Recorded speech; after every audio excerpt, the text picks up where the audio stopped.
crash d'un Boeing 787 en Inde, l'alimentation en carburant coupée juste avant le crash.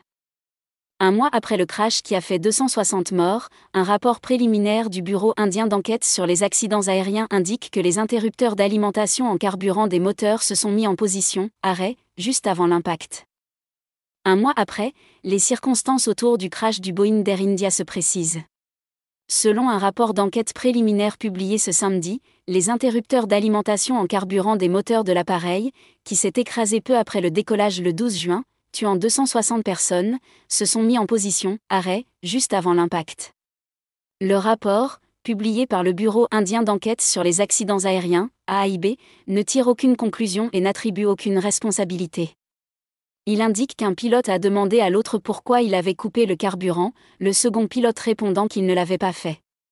Au total, 241 personnes qui se trouvaient à bord du Boeing 787 à 8 Dreamliner d'Air India à destination de Londres ont été tuées et une seule a survécu lorsque l'avion s'est écrasé sur des habitations juste après le décollage dans la ville d'Ahmedabad, dans l'ouest du pays. Les autorités ont également identifié 19 personnes tuées au sol. Perte de puissance dans les moteurs. Le Boeing avait atteint une vitesse maximale de 180 nœuds, 333 km/h, en décollant lorsque les interrupteurs d'alimentation en carburant sont passés de la position « run » ouvert à la position « cut-off » arrêt, pour le premier moteur puis le second une seconde plus tard, selon le rapport. Les deux moteurs ont alors commencé à perdre de la puissance. L'avion a commencé à perdre de l'altitude avant même de quitter le périmètre de l'aéroport, selon le rapport. Dans l'enregistrement des conversations dans le cockpit, l'un des pilotes demande à l'autre pourquoi il a coupé l'alimentation en carburant. Le second pilote répond qu'il ne l'a pas fait, indique le rapport de 15 pages. Moins d'une minute plus tard, un pilote a transmis le signal de détresse « Mayday, Mayday, Mayday » et l'avion s'est écrasé sur des habitations. Les contrôleurs aériens ont demandé au pilote ce qu'il se passait puis ont vu l'appareil s'écraser et ont appelé les secours. Une analyse encore longue.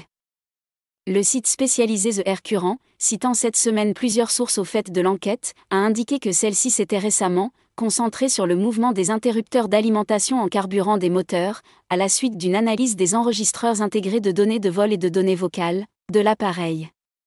L'analyse complète devrait prendre des mois, si ce n'est plus, et l'hypothèse privilégiée pourrait encore évoluer. Enquête en cours. Le rapport du Bureau indien rappelle que l'administration fédérale de l'aviation des États-Unis avait publié un bulletin d'information en 2018 concernant le désengagement potentiel de la fonction de verrouillage de l'interrupteur de contrôle du carburant. Air India a informé les enquêteurs qu'elle n'avait pas effectué les inspections suggérées car elles étaient conseillées et non obligatoires. Air India respectait toutes les directives de navigabilité et les bulletins de service d'alerte, indique le rapport. Le bureau des enquêtes a déclaré qu'il n'y avait aucune action recommandée pour les opérateurs et fabricants de moteurs B787-8 et ou GE-GEANX 1B, suggérant qu'il n'y avait pas de problème technique avec les moteurs ou l'appareil. Boeing n'a pas commenté le rapport indien. Nos pensées demeurent avec les proches des passagers et de l'équipage du vol Air India 171, et avec toutes les personnes affectées au sol à Ahmedabad. Nous continuons de soutenir l'enquête et nos clients, a écrit le constructeur dans un communiqué. Dans un communiqué sur X, Air India a déclaré de son côté continuer de coopérer pleinement avec l'AIB et d'autres autorités à mesure que leur enquête progresse.